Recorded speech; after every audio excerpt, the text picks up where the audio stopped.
Pues en primer lugar, gracias por dejarme presentar esta parte minúscula que he explorado. Yo apenas soy un estudiante de licenciatura en matemática, casi no sé de computación, de matemática en general, de ingeniería, de arqueología, de administración de museos. Me siento un poco extraño estando aquí, pero bueno, como podrán ver del título de mi charla, tiene mucho que ver, tiene varios puntos en común con lo que acaba de exponer Mario, así que eso me ahorrará un par de explicaciones. Y bueno, entonces, ¿qué problema y hacia dónde vamos? Pues el problema que yo enfrenté es tratar de desarrollar, siempre en la línea de Mario, de resolver el problema de clasificación. Yo tengo muchos objetos, quiero distinguir cuál es cuál. Entonces, una manera de clasificar, vamos a ponerlo así, nosotros fácilmente podemos distinguir una silla de una mesa, pero como dijo Mario, ¿cómo le dices a una computadora que solo ve píxeles? Más aún, ¿qué pasa si tienes dos ollas, o si tienes dos máscaras, o si tienes dos vasijas? Ahí quizá incluso con nuestras propias subjetividades ya no sea tan claro cuál es cuál. Entonces la idea es enfocarnos en la característica de Euler, es decir, enfocarnos en propiedades geométricas y propiedades topológicas. Por topológicas entiéndase cosas que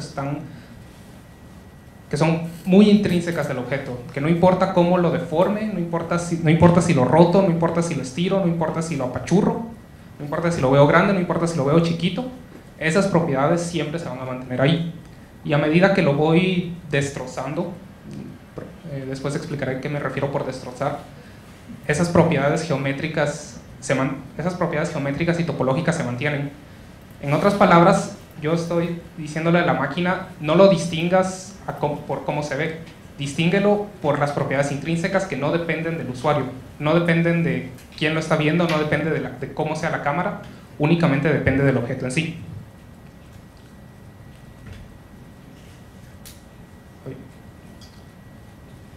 Y bueno, entonces, ¿cuáles son los ingredientes que necesito para hacer esta clasificación?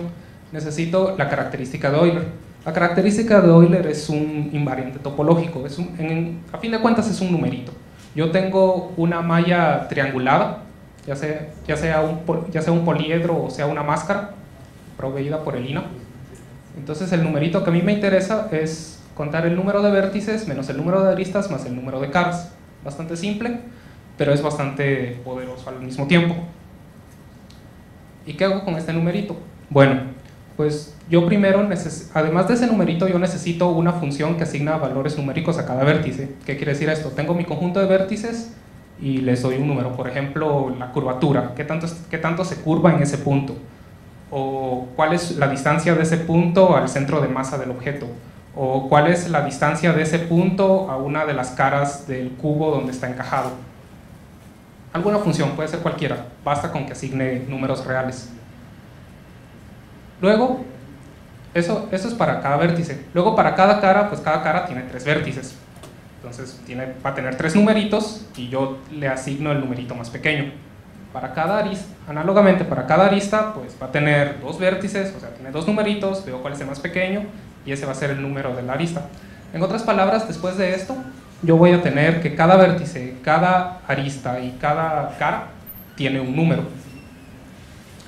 Y bueno, yo sé que todos mis números van a estar en un cierto intervalo, en un cierto rango, y voy a dividir ese rango en umbrales. Yo de antemano digo, divídelo en 32 pedazos iguales, divídelo en 64, divídelo en 256, en los que sea.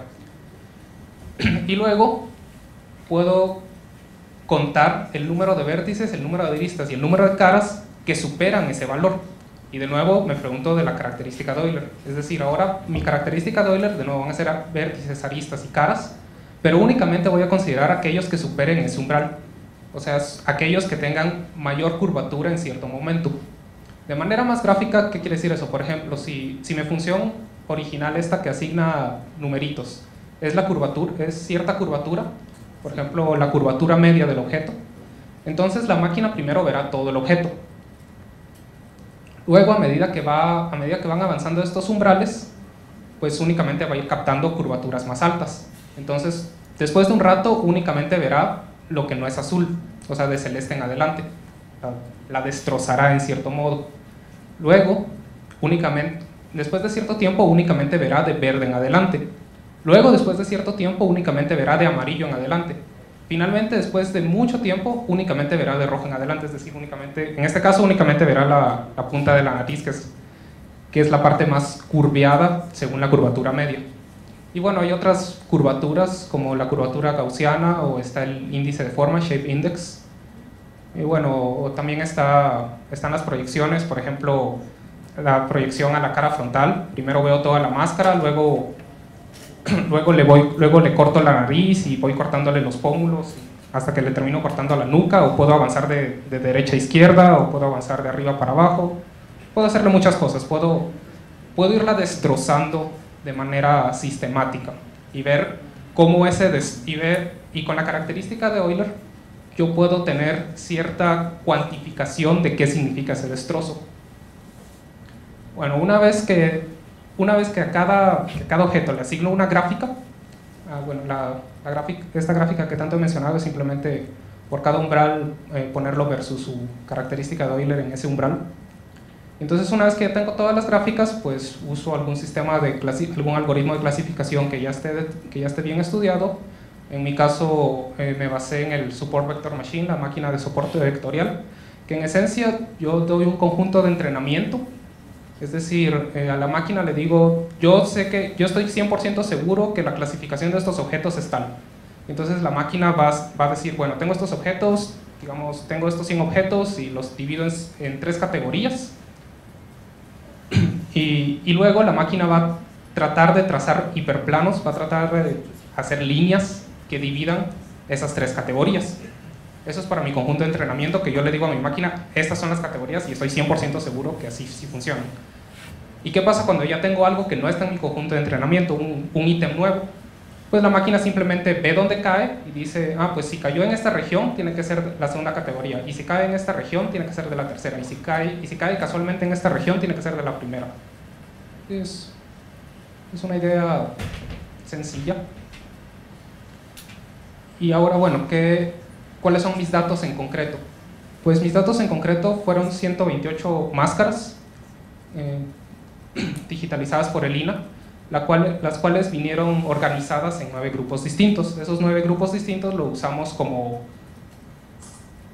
punto inicial, como punto de prueba, diciendo, pues al menos vamos a tener 9 categorías y al menos sabemos que estas pertenecen a estas categorías como conjunto de entrenamiento. Un poco más visual, por ejemplo, la familia, tomando 8 al azar de la familia, bueno, casi al azar de la familia 2, tenemos estas. Pues visualmente, de nuevo, yo aquí digo que no sé nada de arqueología, yo solo me baso pues a ojo de cómo lucen, y pues digo, pues tienen agujeros en los ojos, casi todas tienen agujeros en la boca, y esta como que ¿qué onda? ¿Qué es aquí? Y por ejemplo, luego está la familia 9, que pues están bastante yo las veo bastante narizonas y con una ceja bastante prominente. Y bueno, entonces empezamos. Primero, la curvatura media o el índice de forma como mi función original, que asignaba numeritos a los vértices y por ende a las aristas y por ende a las caras. Entonces a todas les saco su gráfica de característica de Euler y las grafico todas al mismo tiempo, y pues me queda un pastiche que realmente no se entiende. Y entonces el hecho normalmente yo esperaría que colores distintos significasen categorías distintas, pero aquí todos los colores están mezclados, entonces como que por ahí no va el asunto. Así que dije, bueno, quizá la curvatura no me esté dando tanta información, no las esté distinguiendo bien, que hay de las proyecciones principales. Es decir, en lugar de irlas destrozando primero de lo más plano a lo más curvado, lo voy destrozando de lo más derecho a lo más izquierdo, y luego de lo más arriba, de lo más superior a lo más inferior, y de lo más frontal a lo más posterior. En esencia tengo 3 gráficas de característica de Euler y las concateno, y lo hago para las 128 y las grafico al mismo tiempo y me queda esto. Y esto, pues esto ya da mejores indicios. Puedo ver que las negras hacen más o menos este patrón, se mantienen debajo del usual. Las azules se mantienen bastante rectas. Las amarillas se mantienen junto con las azules, aquí bajan un poquito y aquí tienen como dos picos. Las rosas tienen un pico, las verdes aquí tienen un pico que sale hasta atrás. Como que sí hay un poco, a ojo sí se ve que hay cierta distinción. Estuve experimentando con distintos conjuntos de entrenamiento. En esencia, de nuevo, yo como por falta de conocimientos arqueológicos, lo único que hice fue que de cada familia tomé 10 y me aseguré que las que dejase fueran las que menos se parecían entre sí. Por ejemplo, para la familia 2 le dije que esta no pertenecía. O sea, le dije, yo no sé dónde pertenece, tú dime.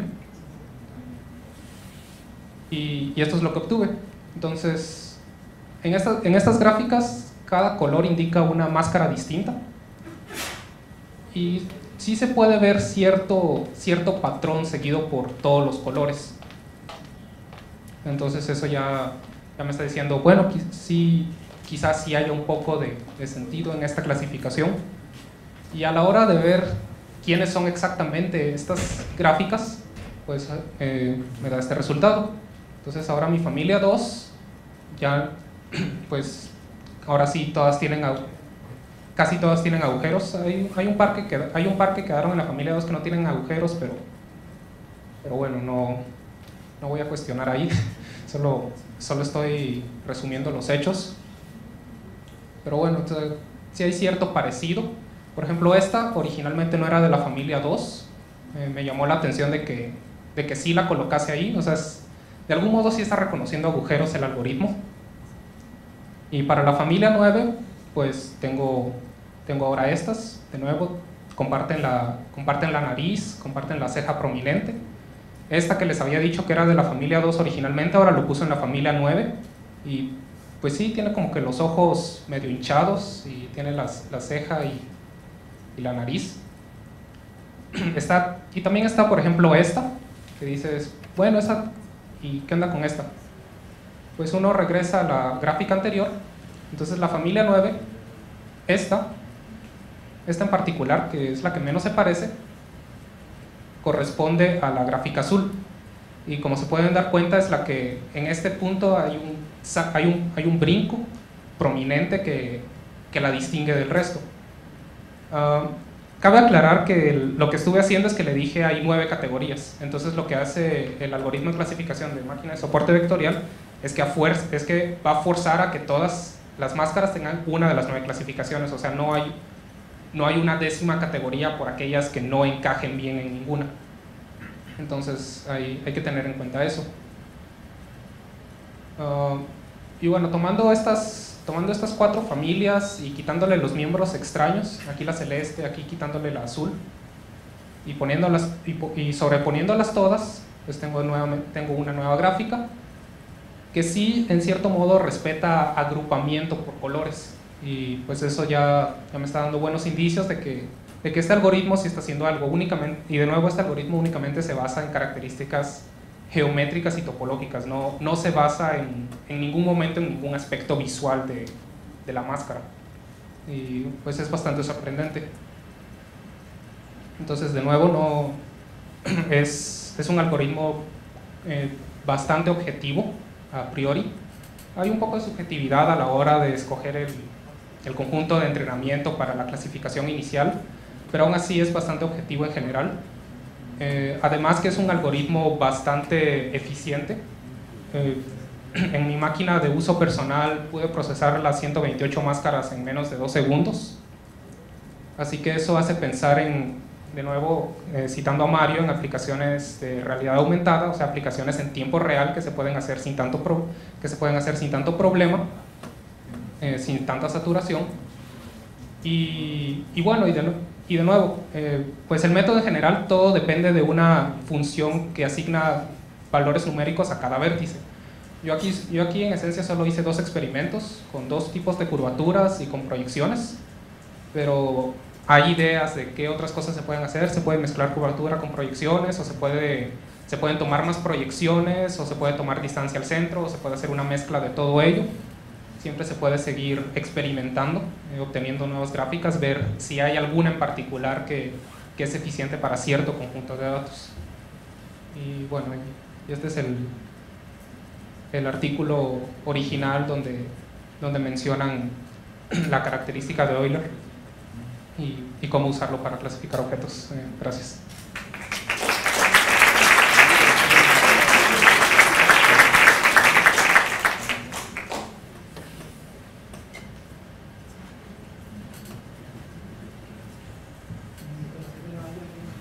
¿Quieres hacer alguna pregunta? Bueno, yo sí te voy a... nosotros hicimos un trabajo con Spectral Clustering para clasificar la misma colección de máscaras. Habría que hablaras con Salvador, porque hay un algoritmo que está de hecho implementado que nos calcula la K, o el número de grupos que puede haber en la colección. Entonces eso a lo mejor podría ser un buen experimento, ver, ya que tienes ya que vas a aplicar el algoritmo de agrupamiento, que usáramos esto para calcular cuál es la K más eficiente en ese conjunto de datos. Sí, también hablando de este conjunto de datos en particular, de nuevo, se necesita un conjunto de entrenamiento. Es decir, la máquina necesita cierta cantidad de ítems que yo le asegure que pertenecen a cierta categoría para que la máquina entrene, para que la máquina aprenda cómo luce dicha categoría. El problema con estos datos en particular es que de las 9 familias habían familias que tienen arriba de 15 ítems, lo cual está bien para entrenar, pero luego habían familias que tienen 5, 4, incluso solo 2, entonces es un poco difícil. También este método presenta sus dificultades precisamente porque la máquina no tiene suficientes recursos para aprender. Sí, bueno, aquí en esta colección, esa es, digamos, una pequeña colección de Templo Mayor, pero, digamos, hay como en el mundo hay como 10,000 máscaras de este tipo, ¿no? Entonces, bueno, claro que no las tenemos nosotros en Templo Mayor, pero sí es posible ampliar la muestra, ¿no? Hay piezas en Cuernavaca, hay una colección bastante amplia, y el Museo de Antropología creo que también tienen algunas máscaras de esta región. Entonces, digamos, lo que es importante es que yo creo que el método está funcionando. Hay cosas que tienes razón, o sea, la que se veía rara, la que tiene esos piquitos alrededor, pero eso no es nada extraño en arqueología. O sea, realmente la máscara, si le quitas ese rasgo, encaja bien en el grupo 9 que tú mencionaste, ¿no? Donde encontró el algoritmo al que pertenecía. Entonces sí hay cosas que a lo mejor hay piezas únicas porque tienen un significado diferente, ¿no? A nivel de simbolismo. Entonces eso no nos debe preocupar a la hora de verlo visualmente, porque de hecho pues todas las demás características pertenecen al grupo. La ceja en forma de T, ¿no? La nariz y la ceja, o sea, tu clasificación está bastante buena para el tipo de colección que es, porque justamente en esta colección el problema es que todas son muy similares y todas, hay 3 estilos en esa región de Guerrero, y los 3 están muy relacionados. Entonces el problema arqueológico es justamente en esa similitud tratar de separar los grupos. Entonces yo creo que pues es un método bastante apropiado que estás empleando. Te digo, Spectral Clustering nos dio ciertos resultados. Ahora lo que te sugiero es comparar nuestros resultados del Spectral Clustering con los grupos que te está dando tu método, para que tú veas, y a lo mejor hay una coincidencia en los agrupamientos, lo cual reforzaría la clasificación. ¿Más? ¿Algún comentario? Bueno, pues entonces, si no hay ya otro comentario, pues yo creo que levantamos ya la sesión, terminamos. Les agradezco muchísimo su presencia. La cena va a ser entre 7:30 y 9:30 en el Cimatel. Entonces, les digo, necesito que sí urgentemente me manden sus facturas por PDF. A ver, va a haber 2 cosas. Aquí sí es muy claro lo que voy a decir. El PDF y el XML que